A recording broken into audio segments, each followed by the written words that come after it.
സ്വന്തം തറവാട്ടിലേക്ക് കയറി ചെല്ലുന്നതിനേക്കാൾ കൂടുതൽ എന്തോ ഒരു അവകാശമോ സ്വാതന്ത്ര്യമോ സ്നേഹമോ പെട്ടെന്ന് നമ്മൾ ആ ഒരു ഏജ് ആ ഒരു എവിടെയാണോ അവസാനിപ്പിച്ചിട്ട് പോകുന്നത് അങ്ങനെ ഒരു ഫീലാണല്ലേ പഴയ വിദ്യാലയം എന്നൊക്കെ പറയുമ്പോൾ.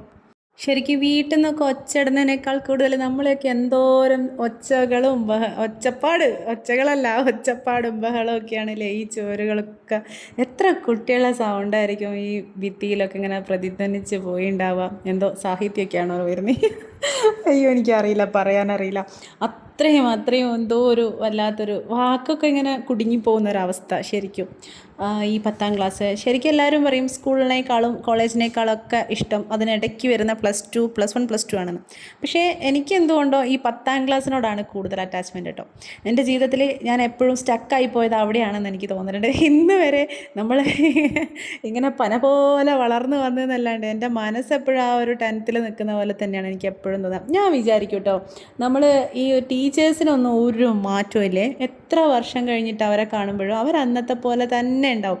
പക്ഷെ നമ്മളൊന്നും കണ്ടാൽ മനസ്സിലാവാത്ത രീതിയിൽ തള്ളച്ചികളായിട്ടുണ്ടാവും. ഇപ്പം ഞാനിവിടെ മോൻ്റെ അരി വാങ്ങിക്കാൻ വേണ്ടിയിട്ടാട്ടോ വന്നത്. മോനിപ്പോൾ എവിടെയാണ് പഠിക്കുന്നത്? ഞങ്ങൾ പഠിക്കുന്ന സമയത്ത് ഇത് ഗേൾസ് സ്കൂളാണ്. അപ്പോൾ മോൻ ജനിച്ചപ്പോൾ എനിക്കൊരു സങ്കടം, കാരണം എൻ്റെ അമ്മ അവിടെ പഠിച്ചതാണ്. അതിനുശേഷം ഞാൻ അവിടെ പഠിച്ച്.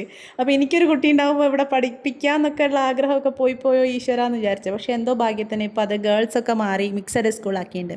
പറയാൻ വിട്ടുപോയി, government girls higher secondary school Koyilandy അതായിരുന്നു കേട്ടോ അത്. ഇപ്പോൾ ഇത് മിക്സഡ് ആക്കിയതിന് ശേഷം ആ ഗേൾസ് ഹയർ സെക്കൻഡറി എന്നുള്ളത് എടുത്ത് മാറ്റിയിട്ട് പന്തലായനി എന്നാക്കിയിട്ടുണ്ട്, സ്ഥലപ്പേരാക്കിയിട്ടുണ്ട് കേട്ടോ. ശരിക്കും ഭയങ്കര അഭിമാനമാണ് ഇവിടെ ഈ മണ്ണിലൂടെ ഇങ്ങനെ നടക്കുമ്പം. നമ്മളാക്കി തീർത്തതിൻ്റെ വലിയൊരു പങ്ക് ഈ മുറ്റത്താണല്ലോ. ആ കാണുന്ന മരം ഉണ്ടല്ലോ, അതിൻ്റെ ചുവട്ടിലിരുന്നിട്ടാണ് ഞങ്ങൾക്ക് ഏറ്റവും കൂടുതൽ ക്ലാസ് എടുത്തു തരിക. രാജമാഷ്, വത്സം മാഷ്, രാമകൃഷ്ണൻ മാഷ്, അങ്ങനെ എല്ലാ ടീച്ചേഴ്സും, രാധാകൃഷ്ണൻ മാഷ്, ഇവരൊക്കെ നമ്മളെ ക്ലാസ്സിൽ നിന്ന് പെറുക്കി കൂട്ടിയിട്ട് ഈ മരച്ചുവട്ടിലേക്ക് പോകും. എന്നിട്ട് അവിടെ ഇരുന്നിട്ട് മറ്റേ ഗുരുകുല വിദ്യാഭ്യാസം പോലെയാണ്, നമ്മളെല്ലാം നിലത്തിരിക്കും, സാർമാർ അവിടെ തറയിലിരിക്കും.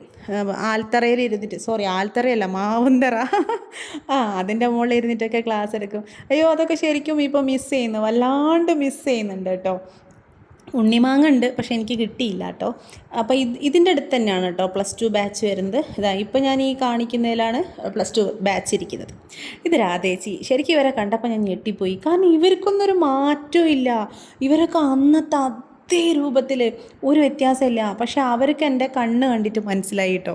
എന്നെ കണ്ടിട്ട് മൊത്തത്തിൽ മനസ്സിലാവില്ല, അത്രയും ഞാൻ കോലം മാറിപ്പോയില്ലേ. നമ്മളൊക്കെ പച്ച പാവാടയും ആ ഒരു ഷർട്ടൊക്കെ എടുത്ത് ആ ഒരു പ്രായത്തിൽ ഇങ്ങനെ ഓടിക്കളിച്ച് വന്ന മക്കളല്ലേ.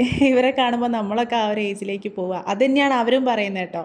എന്നുവെച്ചാൽ അവരെ മനസ്സിൽ ഇപ്പോഴും ഞാൻ ആ ഒരു ചെറിയ ഏജിലാണ് എന്നാണ് ചേച്ചി പറഞ്ഞുകൊണ്ടിരിക്കുന്നത്. ശരിക്കും ഈ പ്രൈവറ്റ് സ്കൂളിലൊക്കെ പഠിക്കുന്ന മക്കൾക്കൊക്കെ എന്തൊക്കെയോ നഷ്ടപ്പെടുന്ന പോലെ കേട്ടോ എനിക്ക് തോന്നുന്നത്. കാരണം ഗവൺമെൻറ് സ്കൂളിൽ പഠിക്കുമ്പം അവിടുത്തെ മാവിൽ പാഞ്ഞ് കയറി, മാങ്ങയ്ക്ക് കല്ലെറിഞ്ഞ്, അങ്ങോട്ടും ഇങ്ങോട്ടും ഉന്തും തള്ളായി. ശരിക്കും അവിടെ നിന്നാണ് നമ്മൾ ശരിക്കും പഠിക്കുന്നത്. ഒരു പ്രശ്നങ്ങൾ ഉണ്ടാക്കാനും, ഉണ്ടായിക്കഴിഞ്ഞാൽ അത് കൂട്ടായിട്ട് നിന്നിട്ട് അതിനൊരു സൊല്യൂഷൻ കണ്ടെത്താനും ഒക്കെ ചെറുതിലേ നമ്മൾ പ്രാക്ടീസ് ചെയ്യപ്പെടുകയാണ്. ഇന്നിപ്പം എന്തൊരു പ്രശ്നം ഉണ്ടെങ്കിലും അപ്പം തന്നെ ടീച്ചറെ അടുത്ത് റിപ്പോർട്ട് ചെയ്യുക, ടീച്ചർ തീരുമാനം എടുക്കുക, നമ്മൾ സേഫായിട്ട് മാറി നിൽക്കുക. അവകാശബോധമാണ്, ഭയങ്കര അവകാശബോധം. പക്ഷേ കടമകളൊന്നും അറിഞ്ഞുകൂടാ എന്ന് പറഞ്ഞ പോലെ അങ്ങനെ ഒരു സിറ്റുവേഷനിലേക്കാണ് ഈ ലോകം പോയിക്കൊണ്ടിരിക്കുന്നത്. അപ്പോൾ ഗവൺമെൻറ് സ്കൂളിന് ഈ ഒരു തനിമ എന്നും ഉണ്ടാവണേന്ന് ഞാൻ പ്രാർത്ഥിക്കുക. ഇപ്പോൾ ഇവിടെ വന്ന് നോക്കുമ്പം നമ്മളെ പഴയ കുറേ ബിൽഡിങ്ങൊക്കെ പൊളിച്ച് പുതുക്കി അടിപൊളിയാക്കിയിട്ടുണ്ട്. എന്താ പാടേ, ഇപ്പോൾ ഈ ഒരു 10ാം ക്ലാസ് ഇവിടെ ഉണ്ട്. ഓഫീസൊക്കെ പോയി. പിന്നെ +2 ഇവിടെ തന്നെയായിരുന്നു കേട്ടോ പഠിച്ചത്. +2 ഇവിടെ പഠിക്കുമ്പം തന്നെ നമ്മൾ പെട്ടെന്ന് പാവാടയും ഷർട്ടിൽ നിന്നുള്ള ഡ്രസ്സിൽ നിന്ന് പെട്ടെന്ന് ചുരിദാറിലേക്കൊക്കെ മാറുമ്പം ടീച്ചേഴ്സിന്, ഇവിടെ തന്നെയുള്ള ടീച്ചേഴ്സ് ഉണ്ടല്ലോ, നമ്മൾ പ്രിയപ്പെട്ട കുറേ രാധാകൃഷ്ണൻ മാഷ്, ടീച്ചേഴ്സൊക്കെ വന്നിട്ട് സഫിയ ടീച്ചർ, ഇപ്പോൾ സഫിയ ടീച്ചറാണ് ഇവിടുത്തെ HM. അപ്പോൾ ടീച്ചറൊക്കെ ഞങ്ങളെ കണ്ടിട്ട് പെട്ടെന്ന് ഞങ്ങൾ വലുതായി. പക്ഷേ ഇവിടെ പഠിക്കുമ്പോൾ 2 സൈഡിൽ ഇങ്ങനെ മുടിയെല്ലാം കെട്ടി ഷർട്ട് ഇട്ടിട്ട് കുഞ്ഞു കുട്ടികളല്ലേ, പെട്ടെന്ന് ഒരു ഇത്തിരി മാസം കൊണ്ട് ഇവിടെ +1 ചേരുമ്പം വെള്ള ടോപ്പും കറുത്ത ഷോളും പിന്നെ മുടിയെല്ലാം നമ്മൾ ഇതുപോലെയൊക്കെ കെട്ടാൻ തുടങ്ങിയല്ലോ. വലിയ കുട്ടികളായി എന്നുള്ളത് അംഗീകരിക്കാനുള്ള ടീച്ചേഴ്സിൻ്റെ ഒരു ബുദ്ധിമുട്ട്, അതൊക്കെ കാണുമ്പോൾ അവരെ സ്നേഹം ഫീൽ ചെയ്യുന്ന ഒരു ഭയങ്കര ഒരു രസമല്ല, നല്ല മെമ്മറീസാണ്. ഈ സ്കൂളിലേക്ക് വരുമ്പം ഇവിടുത്തെ കാറ്റൊക്കെ ഇങ്ങനെ ആസ്വദിക്കുമ്പം ഭയങ്കര ഒരു പറയാൻ പറ്റാത്തൊരു ഫീലാണ്. ഞാൻ കാണിച്ചു തരാം കേട്ടോ, +2 ബാച്ച് അവിടെ കാണിച്ചു തരാം. ആ ബ്ലോക്കും ഇനി പൊളിച്ച് മാറ്റുകയാണ്, പുതുക്കി പണിയാണെന്നൊക്കെ പറയുന്നുണ്ട്.